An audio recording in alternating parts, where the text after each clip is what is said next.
नमस्कार, मैं चुनचुन कुमार। स्वागत है झारखंडी हिंदी न्यूज पर। चलिए जानते हैं आज की छोटी बड़ी सभी महत्वपूर्ण खबरों को।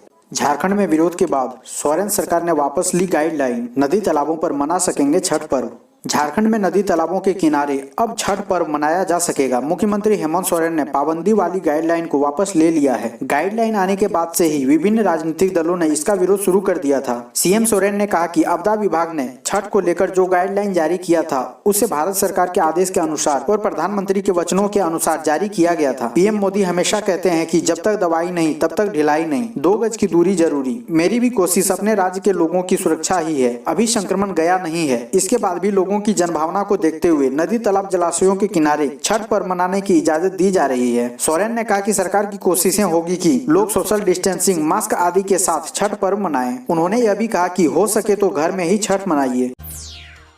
मौर्य एक्सप्रेस 20 से चलेगी। छठ व्रतियों को लौटने के लिए 30 नवंबर तक रोज मिलेगी ट्रेन। बिहार और उत्तर प्रदेश के गोरखपुर से आने वाले यात्रियों को छठ के बाद झारखंड आने के लिए लगातार ट्रेन मिलेगी। गोरखपुर से हटिया आने वाली मौर्य एक्सप्रेस 30 नवंबर तक रोज चलेगी। गोरखपुर, सोनपुर, छपरा, हाजीपुर, मुजफ्फरपुर, समस्तीपुर, बरौनी, लखीसराय, जमुई, झाझा, जसीडीह, मधुपुर, धनबाद होकर रांची आने वाली मौर्य एक्सप्रेस विकल्प के तौर पर यात्रियों को मिली है। इस ट्रेन से लोग छठ के बाद झारखंड लौट सकते हैं। यह ट्रेन 30 नवम्बर तक पूजा स्पेशल ट्रेन के रूप में चलेगी। छठ पूजा की तैयारी में जुटा प्रशासन। घाट पर 50 मजिस्ट्रेट समेत 1000 पुलिसकर्मी की होगी तैनाती। ड्रोन से रखी जाएगी नजर। छठ की गाइडलाइन जारी होने के बाद प्रशासन भी अपनी तैयारी में जुट गया है। घाट पर सोशल डिस्टेंसिंग और मास्क के प्रयोग को अनिवार्य करने के लिए पर्याप्त संख्या में छठ घाट पर दंडाधिकारी और सुरक्षाकर्मी की तैनाती की जाएगी। ड्यूटी पर तैनाती अधिकारियों की सूची लगभग तैयार कर ली गई है। इसके मुताबिक छठ के दौरान पूरे शहर में 50 magistrate, 5 zonal magistrate, 5 zonal inspector समेत 1000 पुलिसकर्मी की तैनाती होगी। इसके अलावा सादे लिबास में पुलिसकर्मियों की तैनाती की जाएगी। छठ घाटों पर सीसीटीवी कैमरे भी लगाए जाएंगे। वहीं ड्रोन कैमरा से भी निगरानी की जाएगी। ओपीडी में मरीजों का इलाज बाधित ना हो। ओपीडी में मरीजों का इलाज बाधित ना हो, इसलिए अब रिम्स में हर बैठक, सेमिनार 5 बजे के बाद। रिम्स के डायरेक्टर पद्मश्री डॉक्टर कामेश्वर प्रसाद ने मंगलवार को क्लिनिक डिपार्टमेंट के विभागाध्यक्षों के साथ बैठक की। उन्होंने निर्देश दिया कि विभागीय सेमिनार बैठक शाम 5 बजे के बाद रखें, ताकि ओपीडी में मरीजों को इंतजार नहीं करना पड़े। निदेशक ने विभागाध्यक्षों को संस्थान में रिसर्च और एकेडमिक एक्सीलेंस बढ़ाने पर जोर दिया। एक और बैंक पर आरबीआई की सख्ती। लक्ष्मी विलास बैंक के झारखंड में 48,000 ग्राहक अधिकतम 25,000 निकाल सकेंगे। केंद्र सरकार ने लक्ष्मी विलास बैंक को 16 दिसंबर तक मोरेटोरियम में डाल दिया है। अब 1 महीने तक इस बैंक की पूरी निगरानी रिजर्व बैंक ऑफ इंडिया करेगी। इस बैंक में पैसे जमा करने वाले लोगों से आरबीआई ने कहा, घबराएं नहीं, आपका पैसा सुरक्षित है। आरबीआई ने लक्ष्मी विलास बैंक में पैसे जमा करने वाले लोगों से किसी भी तरह का पैनिक क्रिएट करने से बचने को कहा है। आरबीआई ने कहा, सभी जमाकर्ताओं के हितों की रक्षा की जाएगी, किसी का पैसा नहीं डूबेगा। अब लक्ष्मी विलास बैंक के डिपोजिटर मोरेटोरियम लागू होने से आरबीआई की मंजूरी के बिना 25,000 रुपए से अधिक नहीं निकाल पाएंगे। केंद्रीय स्वास्थ्य मंत्री बोले, वैक्सीन पर हो रहा काम, रिसर्च भी हो रहे साझा, मास्क, सामाजिक दूरी और स्वच्छता, फिलहाल वैक्सीन। सीएसआईआर सिम्फर धनबाद के 75वें स्थापना दिवस पर मंगलवार को वर्चुअल संबोधन में सूचना एवं प्रौद्योगिकी मंत्री सह स्वास्थ्य मंत्री डॉक्टर हर्षवर्धन ने कोविड एप्रोप्रिएट बिहेवियर को सही सोशल वैक्सीन माना है। उन्होंने कहा कि ठीक से मास्क लगाना, हर समय उपयोग करना, बातचीत के वक्त भी नहीं हटाना, साबुन पानी से हाथ धोना और 2 गज की दूरी, यही कोविड-19 की लड़ाई में फिलहाल सोशल वैक्सीन की चाबी है, जिसमें हम कोविड के ट्रांसमिशन को रोक सकते हैं। स्वास्थ्य कर्मियों को नहीं मिला बकाया वेतन।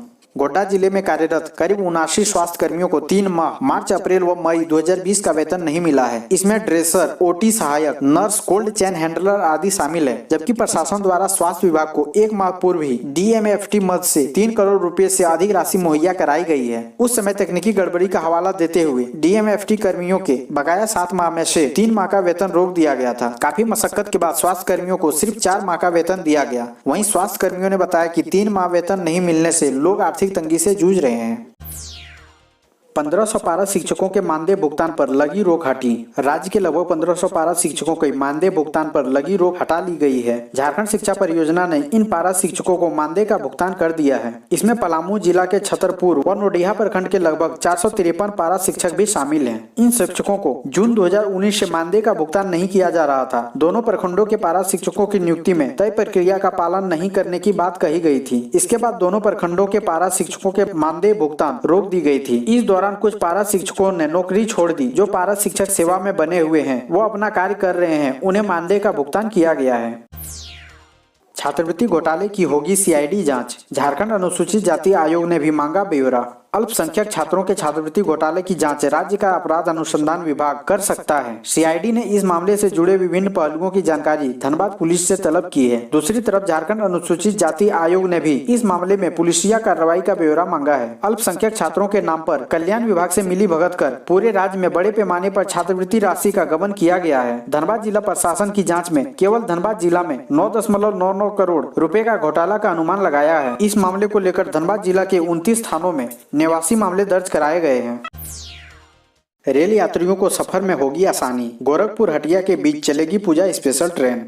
रेल प्रशासन ने यात्रियों की भीड़ को देखते हुए ट्रेन संख्या 05028 और 05027 गोरखपुर हटिया गोरखपुर पूजा स्पेशल ट्रेन 20 से लेकर 1 दिसंबर के बीच चलाने की घोषणा की है। ट्रेन अप व डाउन में कुल 11 ट्रिप चलाई जाएगी। आपको बता दें कि 20 नवंबर को महापर्व छठ का पहला अर्घ है। रेलवे सूत्रों की माने तो अब इस ट्रेन का परिचालन नियमित कर दिया जाएगा। झारखंड में मौसम का मिजाज बदला। पलामू में झमाझम बारिश। छठ के दिन होगी बारिश। तापमान 4 डिग्री तक गिरेगा।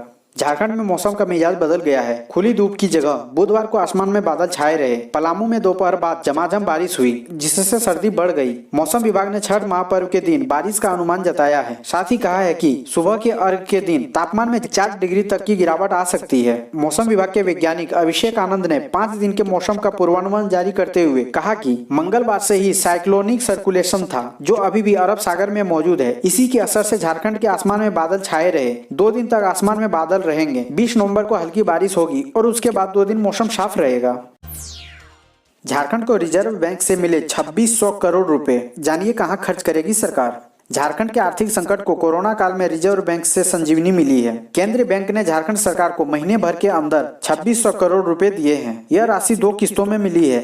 1200 करोड़ की पहली किस्त अक्टूबर के तीसरे हफ्ते में राज्य सरकार को मिली है। दूसरी किस्त 1400 करोड़ की है, जो नवंबर के दूसरे सप्ताह में मिली है। रिजर्व बैंक ने झारखंड को यह राशि स्टेट डेवलपमेंट लोन की तहत दी है। इसके लिए ओपन मार्केट ऑपरेशन के तहत बैंकों के बीच बोली लगाई गई थी। सबसे कम ब्याज पर देने वाले बैंक के जरिए यह राशि दिलाई गई है। यह झारखंड सरकार के लिए लोन की तय सीमा के तहत है। इसमें राज्य सरकार के खस्ता हाल सजाने की स्थिति दुरुस्त होगी और इंफ्रास्ट्रक्चर परियोजना में तेजी आएगी।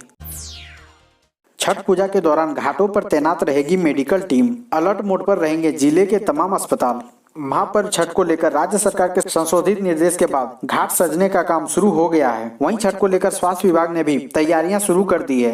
धनबाद जिला मुख्यालय सहित सभी प्रखंड सामुदायिक स्वास्थ्य केंद्रों में मेडिकल टीम तैनात रहेगी। पीएमसीएच सहित सभी स्वास्थ्य केंद्रों को भी अलर्ट जारी किया जा रहा है। इस बाबत civil surgeon doctor Gopal Das ने सभी प्रखंड चिकित्सा प्रभारियों को निर्देश दिया है। इसके साथ ही स्वास्थ्य विभाग में छठ पूजा के दौरान मास्क पहनने और शारीरिक दूरी का पालन करने की अपील की है।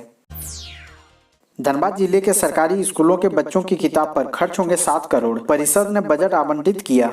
धनबाद जिले के सरकारी स्कूलों के छात्र छात्राओं के ड्रेस पर 11.36 करोड़ रुपए खर्च किए जाएंगे। सत्र 2020-21 के लिए समग्र शिक्षा अभियान के तहत झारखंड शिक्षा परियोजना परिषद ने बजट आवंटित कर दिया है। धनबाद जिले के सरकारी स्कूलों में स्कूल के विकास, छात्रों व शिक्षकों से संबंधित विभिन्न योजनाओं पर 113 करोड़ रुपए खर्च किए जाएंगे। झारखंड शिक्षा परियोजना ने चालू वित्त वर्ष के लिए बजट जारी किया है। ड्रेस के बाद छात्र छात्राओं को मिलने वाली निःशुल्क किताब 6.89 करोड़ रुपए निर्धारित है। इस राशि में सबसे अधिक पारा शिक्षकों के मानदेय पर खर्च किया जाएगा। इंटर्नशिप से जुड़े 82 एमबीबीएस स्टूडेंट मरीजों को मिलेगी राहत। पीएमसीएच धनबाद के 82 एमबीबीएस छात्रों को फाइनल परीक्षा पास करने के बाद इंटर्नशिप करने का मौका मिला है। रांची मुख्यालय में इन सभी स्टूडेंट का रजिस्ट्रेशन हो गया है। रजिस्ट्रेशन के बाद सभी स्टूडेंट का इंटर्नशिप पीएमसीएच में शुरू हो गया है। लॉकडाउन के कारण पिछले 2 महीने से इंटर्नशिप के लिए 100 पद खाली थे। दूसरी ओर इससे चिकित्सकीय सेवा भी प्रभावित हो रही थी। विधायक राज ने व्रतियों के बीच बांटी साड़ी, कहा छठ मैया ने मुख्यमंत्री को दी सद्बुद्धि। धनबाद विधायक राज सिन्हा ने छठ व्रतियों के बीच साड़ी का वितरण किया है। 4 दिवसीय त्योहार के पहले दिन उन्होंने धनसार, नई दिल्ली कॉलोनी, कुस्तोर, बीएनआर गोड़ा, मटकुड़िया, बेकार बांध सहित दर्जन भर जगह पर महिलाओं के बीच वस्त्र का वितरण किया। सिन्हा पिछले 6 वर्ष से छठ के दौरान साड़ी वितरण करते आ रहे हैं। उन्होंने इस दौरान मटकुड़िया छठ तालाब का भी दौरा किया, वहाँ के साफ सफाई का जायजा लिया और जरूरत पड़ने पर उन्हें जानकारी देने की बात कही। जमशेदपुर में बीईओ ने जारी किया फरमान, कहा डीसी का है आदेश, सभी बच्चे आएंगे स्कूल। एक और जहां सरकार ने कोविड-19 को देखते हुए स्कूलों में बच्चों के पठन पाठन पर रोक लगाई हुई है, वहीं दूसरी तरफ पूर्वी सिंहभूम के शिक्षा विभाग की एक पदाधिकारी ने अपने अधीन सरकारी स्कूल के बच्चों को स्कूल आने के लिए आदेश जारी कर चुकी है। पोटका की प्रखंड शिक्षा प्रसार पदाधिकारी तांजीदर कौर ने सभी प्रधानाध्यापकों एवं प्रभारी प्रधानाध्यापकों को लिखित आदेश जारी कर कहा कि वे 100% स्कूलों का व्हाट्सएप ग्रुप बनाएं, इसमें 60% बच्चों को जोड़ना है। इसके अलावा क्विज वाले दिन शनिवार को सभी शिक्षक के अलावा 100% बच्चे भी स्कूल आएंगे और क्विज प्रतियोगिता में भाग लेंगे। कोयला हड़ताल को लेकर कतरास के श्रमिक संगठनों ने कसी कमर। कोयला उद्योग में 26 नवंबर को आहूत हड़ताल को सफल बनाने के लिए ब्लॉक 2 तथा बरोरा क्षेत्र के श्रमिक संगठनों ने मोर्चाबंदी शुरू कर दी है। बुधवार दोपहर दोनों क्षेत्रों के श्रमिक संगठनों के नेताओं की डुमरा गेस्ट हाउस में बैठक हुई। इसमें केंद्र सरकार की मजदूर, उद्योग, किसान और श्रम कानून विरोधी नीति के खिलाफ हड़ताल को सफल बनाने को लेकर रणनीति तय की गई। बैठक में तय हुआ कि 23 नवंबर को ब्लॉक 2 ओसीपी के 14 नंबर हाजिरी घर के समीप दोनों क्षेत्रों के मजदूरों की सभा की जाएगी। सभा में सभी केंद्रीय श्रम संगठनों के नेता मौजूद रहेंगे। 25 नवंबर को मशाल जुलूस निकाला जाएगा।